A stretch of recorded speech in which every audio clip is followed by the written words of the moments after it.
조희대 대법원장 후보자가 본격적인 청문회 준비에 돌입하면서 장기화된 사법부 공백을 채울 주인공이 될지 관심이 쏠리고 있습니다. 조 후보자의 면면을 살펴봤습니다. 국립과학수사연구원이 마약 혐의를 받는 배우 이선균 씨의 채무로 감정이 불가능하다는 감정 결과를 내놓으면서 수사가 난항을 겪는 모양새입니다. 향후 수사 전망 등을 알아봤습니다.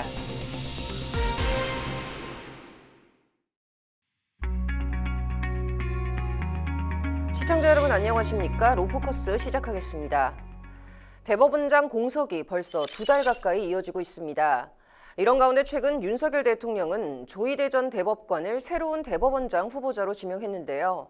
조 후보자가 국회 문턱을 넘어 사법부 공백을 메꿀 적임자가 될 수 있을지, 그가 걸어온 길부터 법조계 반응까지 신예린 기자가 취재했습니다. 미스터 소수의견, 원칙주의자, 선비법관. 지난 8일 새로운 대법원장 후보자로 지명된 조희대 전 대법관을 가리키는 말들입니다. 이균용 전 대법원장 후보자가 낙마한 지 33일 만에 이뤄진 지명. 이번에는 국회 문턱을 넘을 수 있을지가 최대 관건입니다. 조 후보자는 대법관 임명 당시 국회 인사청문회를 통과한 경험이 있어 이번 국회 인준 통과도 수월할 것이라는 이야기가 나옵니다. 조 후보자는 보수 성향의 원칙주의자로 과거 다수 의견에 반하더라도 꿋꿋이 자신의 의견을 내 미스터 소수 의견으로 불립니다. 이 같은 그의 성향은 과거 판결에서도 찾아볼 수 있습니다. 2018년 11월 대법원 전원합의체가 종교 양심적 병역 거부자에 대해 9대4 무죄로 판결한 사건. 당시 조 후보자는 한국의 엄중한 안보 상황, 병역 의무의 형평성에 관한 강력한 사회적 요청 등을 고려하면 종교적 양심적 병역 거부는 인정될 수 없다고 판단했습니다. 같은 해 4월 원세훈 전 국정원장 댓글 조작 사건 상고심에서는 원 전 원장이 국정원 직원들과 선거운동을 공모했다고 볼 증거가 부족하다고 했고, 2020년 1월 국정농단 사건에서는 최서원 씨가 삼성그룹으로부터 받은 말 3마리를 뇌물로 보기 어렵다는 소수 의견을 냈습니다. 이러한 판결로 미뤄 대법원의 보수 색채가 강해질 수 있다는 비판이 나오자 조 후보자는 걱정할 필요 없다며 이를 일축했습니다. 제가 한평생 법관 생활을 하면서 한 번도 좌나 우에 치우치지 않고 항상 중도의 길을 걷고자 노력했습니다. 걱정하지 않으셔도 될 겁니다. 여당은 사법부 공백 사태를 끝내기 위해서라도 신속한 임명을 촉구하고 있습니다. 조 후보자가 훌륭한 인품으로 법조계 신방이 두텁고 특별한 결격 사유도 없다는 겁니다. 또 대법관 퇴임 후 대형 로펌 대신 성균관대학교 법학전문대학원 석좌교수직을 택한 조 후보자는 정관예우 논란에서도 자유롭습니다. 반면 야당에서는 기준과 원칙에 맞는다면 동의하겠다면서도 철저하게 검증하겠다며 조 후보자에 대해 날을 세우고 있습니다. 그러나 후보자를 연달아 퇴짜 놓기는 야당에서도 부담일 것이라는 시각이 지배적입니다. 그렇다면 법조계 반응은 어떨까? 이미 대한변호사협회에서는 조 후보자의 지명을 환영한다는 성명서를 내기도 하는 등 긍정적인 의견이 주를 이룹니다. 평가는 이제 대체적으로 다 좋더라고요. 교과서에 나오는 찬사상이라고 말씀하시는 분도 있고, 변호사 협회에서 또 추천한 분이 돼서 변호사 업계에서는 평이 좋습니다. 지난 대법관 임명 절차에서도 높은 비율로 이제 찬성을 얻었기 때문에 이번에도 또 무난히 될 것 같다는 의견도 많고 저도 그렇게 생각합니다. 조 후보자에 대한 또 다른 변수는 나이입니다. 조 후보자가 취임하더라도 2027년 6월 대법원장 정년인 70세를 맞게 돼 약 3년 반 만에 법원을 떠나야 하기 때문입니다. 그러나 법조계에서는 자녀 임기는 그다지 중요하지 않다는 반응입니다.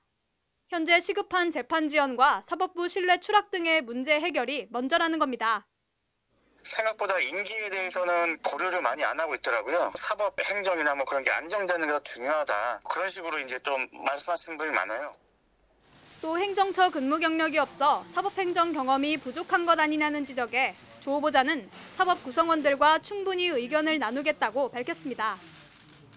대법원장이 되었다고 해서 일방적으로 밀어붙이는 행정보다는 사법 구성원들과 함께 허심탄회하게 의견을 교환한 다음에 시행하면은 착착 하나씩 잘 진행되어 가리라고 믿고 있습니다. 이미 2달 가까이 지속되고 있는 사법부 수장 공백. 조 후보자가 무사히 국회 문턱을 넘어 조희대 코트를 새롭게 이끌어 나갈 수 있을지 관심입니다. 법률방송 신예림입니다. 국립과학수사연구원이 배우 이선균 씨의 채모로 마약 감정이 불가능하다는 감정 결과를 내놨습니다. 경찰 측은 마약 범죄 수사는 국과수 감정 결과뿐 아니라 관련자 진술과 포렌식 자료 등을 종합해 혐의 유무를 판단한다는 입장인데요. 향후 경찰 수사가 어떻게 돌아갈지 전망을 석대성 기자가 전해드립니다. 웃다가 끝났다. 마약 성분이 검출되면 그게 더 이상한 것. 유흥업소 실장 진술에 신빙성이 있는지 의구심이 든다. 경찰을 조롱하는 듯한 태도를 보였던 G드래곤 권지용 씨. 머리를 제외하곤 몸 대부분을 제모한 상태로 조사받은 것으로 전해지는데 무혐의에 대한 자신감을 내비치고 있습니다. G드래곤과 작곡가 돈스파이크, 아이돌 그룹 위너 출신 가수 남태현, 방송인 서민재, 그리고 배우 유아인과 이선균 모두 올해 마약 혐의로 재판받거나 수사받은 연예인입니다. 갈수록 수사에 난항을 겪는 경찰. 무능력하단 수욕을 회복할 승부처는 이제 사실상 이선균 사건뿐이지만 녹록치 않습니다. 간이시아과 모발 검사 결과 음성에 이어 다리털 정밀 감정에선 감정 불가 판정이 나와섭니다. 수사당국은 통상 마약을 투약하면 그 성분과 대사체가 모발에 남는다는 점을 이용해 기준값 이상이 존재하면 투약한 것으로 추정합니다. 투약 시기는 마약 성분이 발견된 위치에서 추정하는데 예를 들어 모근으로부터 6cm 부근에서 마약 성분이 발견되면 6개월 전 투약한 것으로 보는 겁니다. 하지만 모발 자라는 속도가 사람마다 다르고 외부 환경에 따라 검출이 안 될 수도 있어 정확도는 높지 않다는 평가입니다. 투약 시점이 정확하지 않은 만큼 재판 단계에서 증거 능력을 인정받지 못할 때도 있는데 투약 기간이 1개월 이내로 특정되지 않은 경우엔 법원이 공소를 기각한 경우도 있습니다. 일각에선 경찰이 애초에 무리수를 뒀다고 비판하는데 법적의 시선은 좀 다릅니다.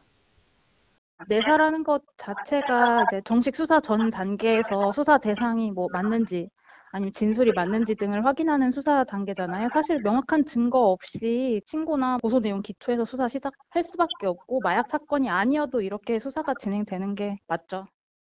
다리털 감정에서 확실한 음성 판정이 나오진 않았지만 사실상 마지막 남은 물증 확보 기회였기에 경찰 부담은 더 커졌습니다.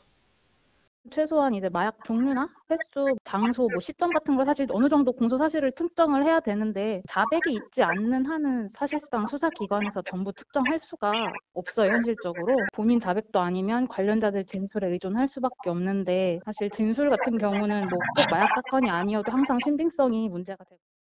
아직 수사 돌파구가 막힌 건 아닙니다. 강남 유흥업소 실장 김모 씨와 현직 의사 등 8명이 아직 수사 선상에 있고 특히 유흥업소 실장 김 씨는 이 씨 공갈 혐의로 재판에 넘겨진 상황입니다.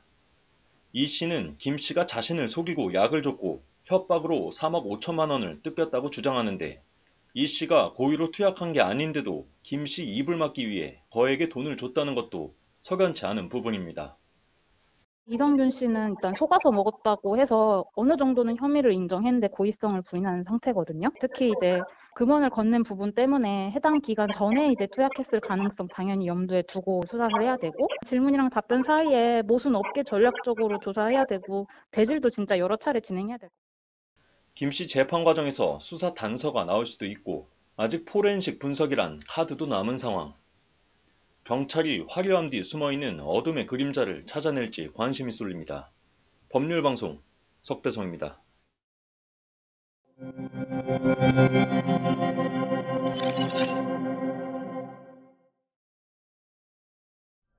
네, 상속 분쟁이 최근 10년 사이 5배 가까이 증가했다고 합니다. 분쟁 대부분은 누가 생전에 부모로부터 더 많이 증여를 받았느냐라는데요. 완벽한 상속, 오늘은 상대방의 증여를 어떻게 찾을 수 있는지에 대해서 알아보겠습니다. 법률사무소 율쌤 허윤규 변호사님이 설명해 주십니다. 안녕하십니까 변호사님. 네, 보통 이 변호사님 통장 같은 걸 보면 좀 쉽게 확인을 할 수가 있을 것 같은데 또 쉽지 않다고 하네요. 네네. 그 상속 분쟁에서 이 상속인 간 협의가 잘 되지 않는 이유가 이제 네. 뭐 사전 증여와 관련해서 생전에 뭐 재산을 뭐 많이 받은 상속인과 뭐 그렇지 못한 상속인이 있기 때문이죠. 네, 그렇습니다. 이제 상속에서 이러한 사전 증여는 이른바 이제 상속분의 성급으로 취급하기 때문에 네. 그러니까 상속 재산을 미리 받은 거죠. 그렇기 때문에 이제 증여를 받으신 분들은 이제 남은 재산에서 그만큼 받아갈 재산이 이제 줄어들게 되고요. 네. 그 증여받은 재산이 이른바 이제 법정 상속분보다 많이 받아가시는 분들이 있다면은 네. 이분들을 이제 초과 특별 수익자라고 하는데요. 원래 받아야 할 법정 상속분보다 많이 받아갔다라고 해가지고 이러한 초과 특별 수익자가 그 초과 특별 수익분을 반환할 필요는 없습니다. 이걸 토해내야 한다면 부모님께서 미리 이걸 증여하거나 또는 유언으로 유증할 필요는 없겠죠. 네, 근데 뭐 예외의 경우가 또 있을 것 같은데 예, 어떤 그렇습니다. 경우가 이제 있을까요? 증여재산가액이 상당히 많아서 어떤 한 사람이 너무 많은 재산을 가져가서 남은 재산을 나머지 상속인들이 나눠 갔더라도 네. 그분들이 본인이 원래 받아야 할 법정 상속분의 2분의 1도 못 받는 경우, 그걸 이제 유류분이라고 하죠. 네. 그 유류분 가액도 미달해서 받게 된다면 그러한 유류분을 부족해서 받게 되시는 분들은 그 수증자를 상대로 유류분 반환 청구를 할 수가 있는 것이고요. 네. 이렇게 상대방이 받은 그 증여재산이 많음을 이제 입증을 해야 네.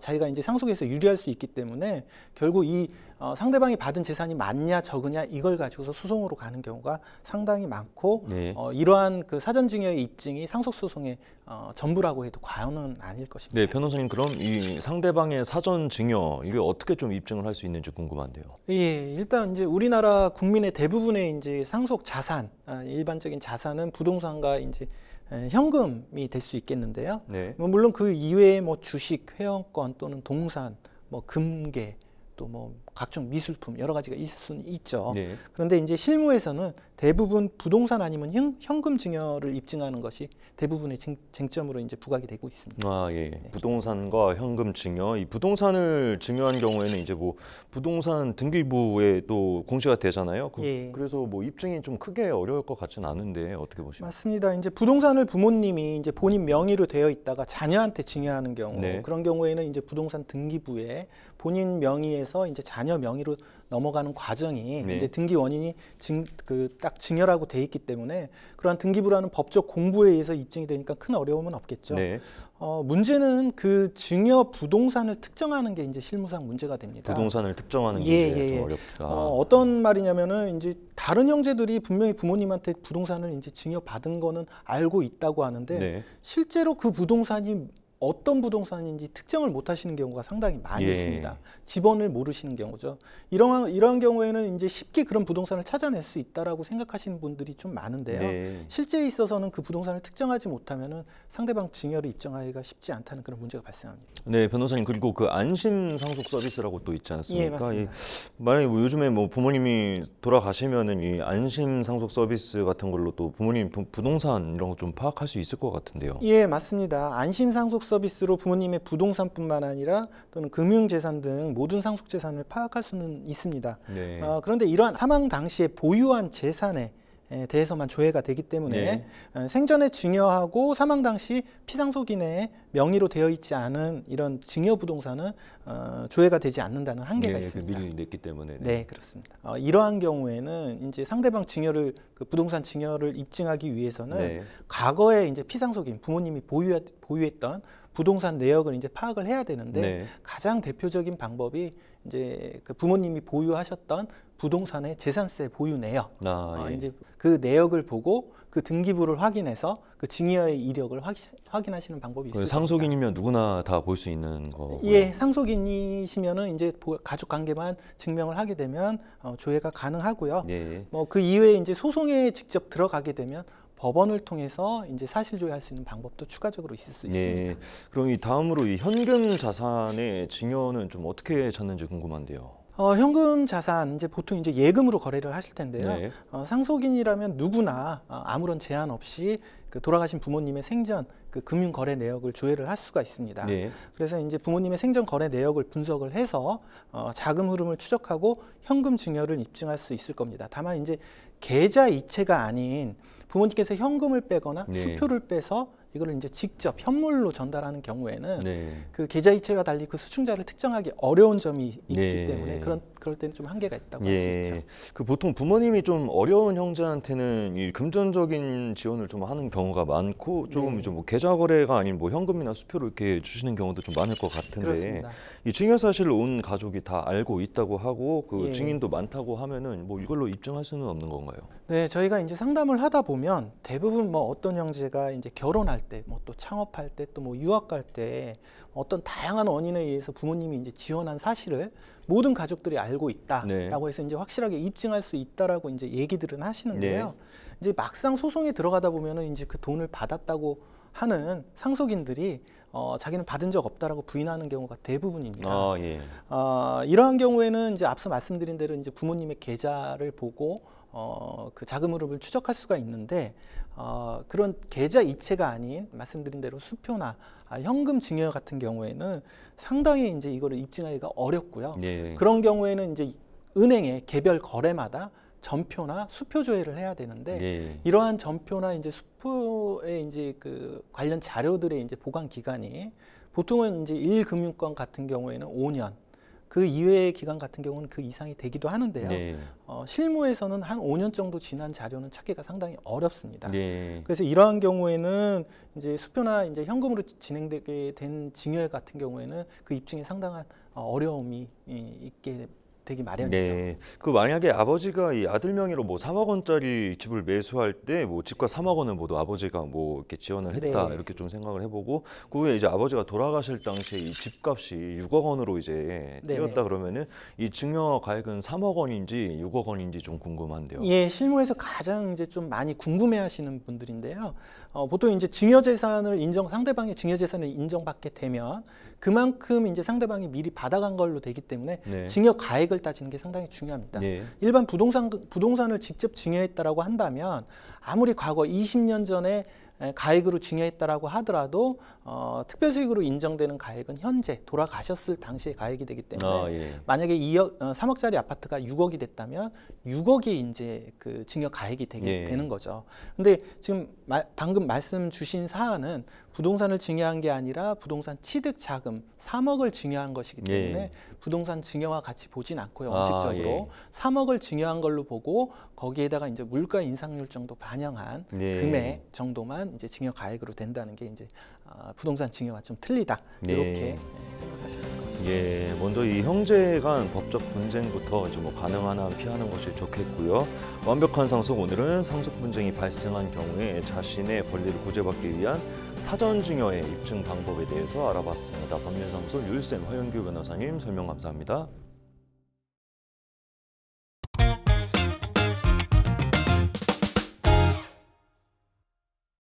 전문가가 말해주는 돈 되는 법. 지난주에 이어서 이번 주에도 공매도 얘기해보도록 하겠습니다.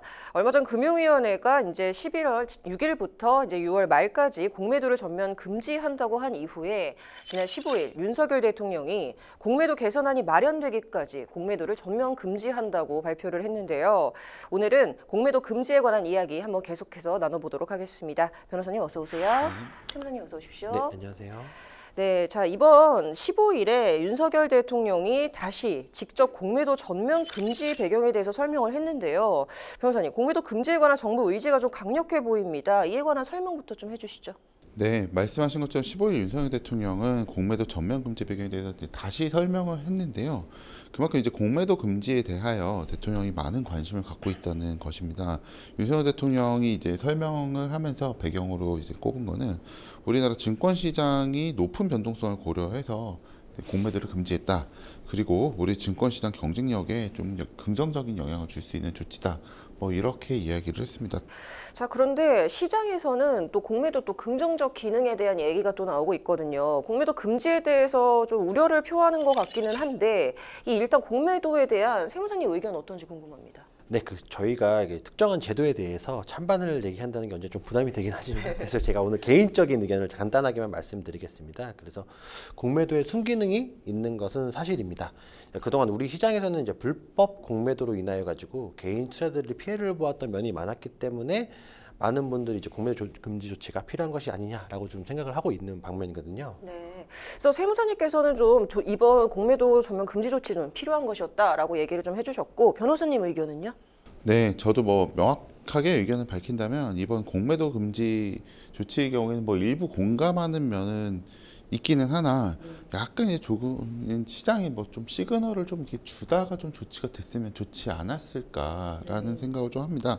다만 이제 금융위원회로서는 대통령의 의지가 강력하면 어쩔 수 없이 좀 급하더라도 추진을 할 수밖에 없는 면도 있지 않나 하고 생각하는 것도 있고, 또 이번 공매도 전면 조치라고 하기에는 일부 이제 반드시 필요한 경우는 또 할 수 있도록 하고 있습니다.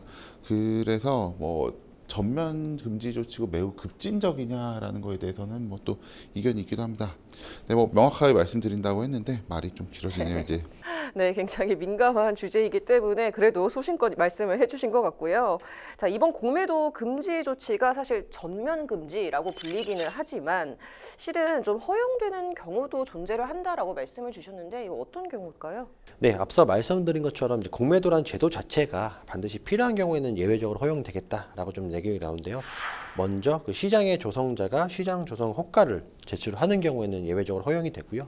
또 유동성 공급자가 유동성을 공급하는 경우에도 예외적으로 또 허용이 되고, 마지막으로 뭐 ETF나 ELW와 같은 위에서 이제 필요한 경우에는 꼭 이런 경우에는 꼭 필요한 경우에는 공매도가 좀 예외적으로 허용된다고 설명드릴 수 있습니다. 네.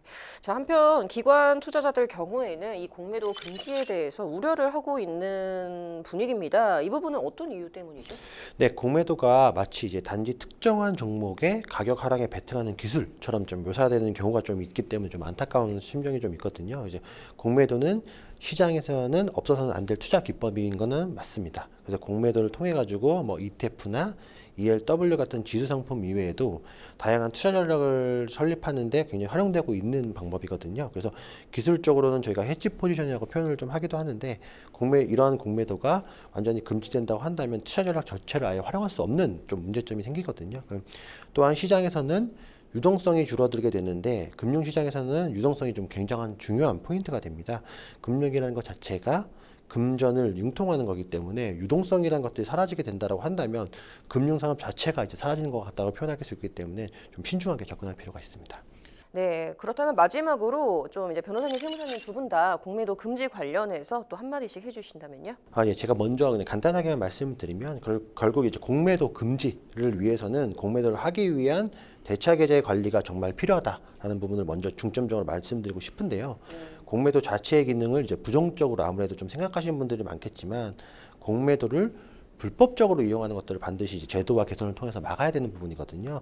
이번에 정부가 강력하게 이런 부분을 좀 해결하겠다 한 것만큼 공매도 시장이 가지고 있는 문제점을 개선할 수 있는 방안이 나오지 않을까라고 좀 기대를 하고 있습니다. 네. 그리고 저는 이제 뭐 최근에 뭐 제가 알기로는 이 공매도 제도의 개선을 위해서 엄청난 인적 자원을 빨아들이고 있는 것 같습니다. 뭐 자본시장과에서도 야근이 엄청 많고 엄청나게 다들 고생을 하고 계신 걸로 알고 있는데, 근데 이왕 뭐 시작이 됐으니까 거기에 대해서 뭐 각자의 뭐 찬반 생각은 뭐 시장 주체마다 차이가 있더라도 좀 잘 정비가 됐으면 좋겠고, 다만 이제 이 공매도를 하기 위한 그 계좌에 대한 관리가 있어야 불법적인 공매도를 막을 수 있는데, 또 그게 있어요. 이렇게 계좌라는 것을 또 인프라로 만들다 보면 그 인프라 기능이 좀 지원하는 범위 내에서 거래 패턴이 좀 제한되는 면이 있습니다. 그래서 언제나 이런 금융시장의 인프라를 만들 때는 약간은 좀 다양한 것들을 좀 수용할 수 있게 좀 시스템이 구비가 되면 좋겠다, 뭐 이런 생각을 합니다. 이왕 시작한 거 뭐 보이지 않는 적이든 존재하지 않는 적이든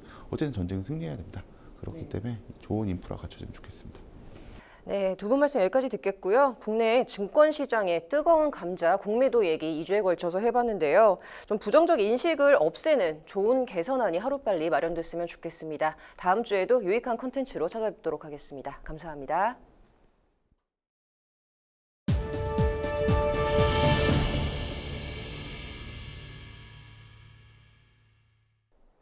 이번 주 로포커스 여기까지입니다. 시청해주셔서 고맙습니다.